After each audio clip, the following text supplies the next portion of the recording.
I hope you guys will double check me on and cross check and do your own math and come back with some better information than what I've got. So this is where I think we are, and I'm going to show you why I think this is where we are, and I'm going to show you how I arrived at the location. So how did we figure out not only where the truck is, but also where the side of the road, and that's validated by the fact that we're not over the road. So you can pretty much see that that's where we are. You know, we've gone from here to here's where the drone is, right? So now we got to do the same on this side. And what do we have? You can see there's a mountain sweeps down and side, right? So we're kind of heading towards these two trees right. All right, let me explain how it's actually done so next time he or you won't have to waste so much time. Literally got the metadata that they put out, got the coordinates from it, and it takes you to the exact location, the exact location from where the drone took off from. So that was a complete waste of time. You had no need to go through all that. Here, two trees and then one off to the side. Get there is 40 seconds.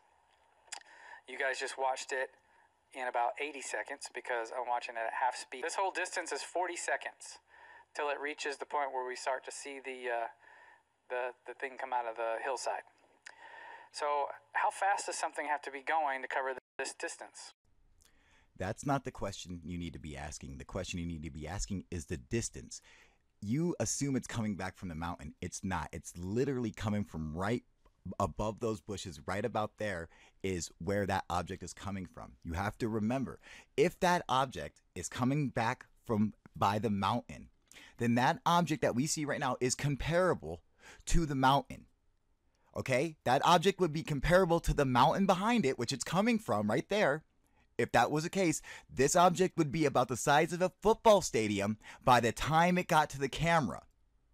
That means this is a little object that is right there. The camera has a wide angle lens on it. It's made for taking wide angle shots, not for getting detail from back far away. You cannot make out the detail from that far away with this camera. It is impossible. All you can do is stretch out the pixels. That's all you could do. You could never make out something from that far away with this camera. It is impossible. Right? So how many feet did it go in 1 second? It went 4 times 60 minutes is 7,200 miles per hour. And of course, when we did 2.5 miles, we got 9,000 miles per hour. Pretty ridiculous sounding speed when we think in terrestrial terms, I suppose. Yes, it is very ridiculous. Now let me explain to you why it's so ridiculous. Look at these fighter jets flying by at around 300 miles an hour. You almost can't even see them. This one is breaking the sound bite right there. That's what we call a guile from Street Fighter 2, otherwise known as a sonic boom. All right? And that's going 700 miles an hour. 700 miles an hour will cause a sonic boom to happen, and you're talking 7,000 to 9,000 miles an hour, impossible.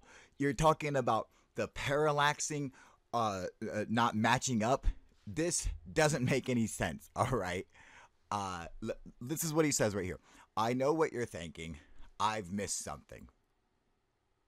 The bug just flew within the direction of the drone. That's why it didn't obey the parallax tracking. What does that even mean? Okay, listen, let me explain to you the difference between your parallax tracking and viewing something that's causing parallax, which is why it's almost impossible to determine the actual speed of the object. In this animation is an example of parallax. As the viewpoint moves side to side, the objects in the distance appear to move more slowly than the objects close to the camera. In this case, the blue cube in front appears to move faster than the red cube. Hence, once the bird comes closer to the camera, because of the parallax of the camera moving along with it from two viewpoints, it is doubling up its speed. It's appearing to go even faster, causing it to become a blur through the camera, which can't capture it fast enough. And this is the exact phenomenon that we see in the film, 100%. And speaking of the pixels per square inch and the resolution of the camera, you can see by the metadata that it only has a 72 resolution or a 72 ppi, all right? And stretching it out is all you can do. That's it. It won't give you any more new information. It just stretches it. So you can't pick up an object from that far away, from 3.5 miles away. The camera simply can't do it. It doesn't have the ability to do it. It is impossible. I saw some other YouTuber had made this.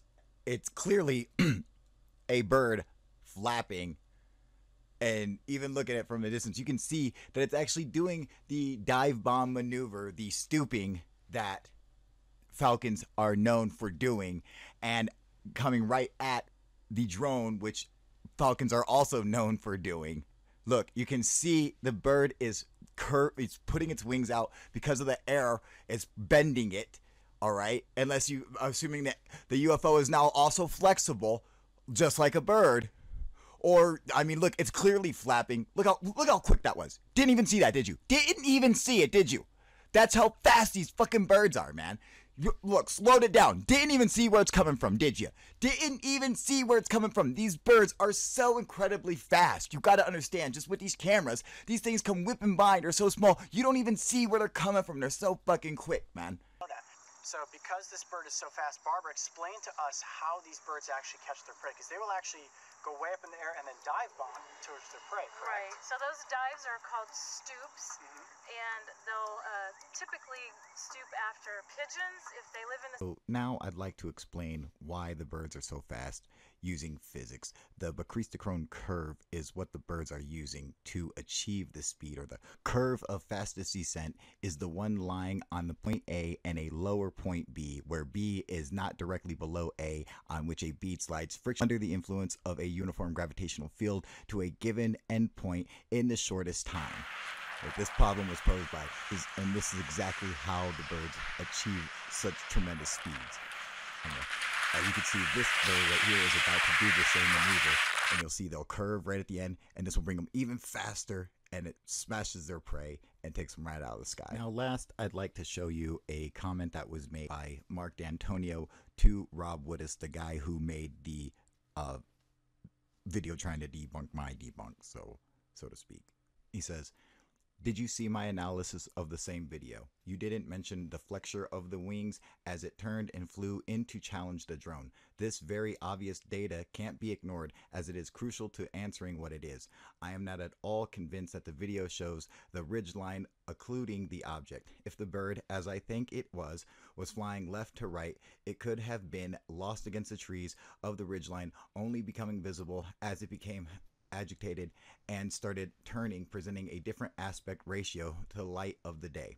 As a high resolution as the camera had, it was still constrained by the pixels on the sensor and how well the diameter of its lens could provide resolution, subject to the limits of the camera gear. Same is true of telescopes. There we have Dawes limit, which specifies how small an object can be realized, and it's fully dependent on the diameter of the object's lens or mirror. Similar constraints exist for visual resolution in video cameras as well. I also think your magnified views illustrate that it is a bird quite well. You can see it going in and out of view as it's beginning to set up for the challenge run against the drone. Your assumption that it's a sizable aircraft moving over 9,000 miles an hour is incorrect in my view. Every aspect of the size and speed you are attempting to figure out is fully and utterly dependent on one assumption, which is clearly not unaccessible by any stretch: that the object is occluded by the ridgeline. I'm saying that this is highly unlikely, certainly not showable even with your video here. And it was not just visible to the camera due to the limit of the resolution. As good as it was, parallax actually does not prove anything in this case. The reason is that parallax depends on one of the movements being transverse to the motion of the other object. The idea is that you're trying to determine the distance to the other object, which was what parallax does. In this video, both objects, one a drone, the other a bird, in my opinion, are closing on each other at a speed. Parallax is not meant to determine the distance to the object this way because it depends on one object holding a roughly the same distance for both measurements. I worked in parallax programs for years, so not just giving my opinion here. In any case, I enjoyed your take on it, and I think it missed the boat, or bird in this case. That's interesting because that is literally what my entire video has just stated. So what I'd like to do now is take this opportunity to laugh at all the people who said I was wrong. Stop.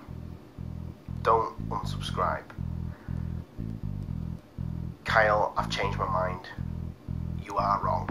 You are talking shit. That is no G. Falcon, G or Falcon. It's got G-force, but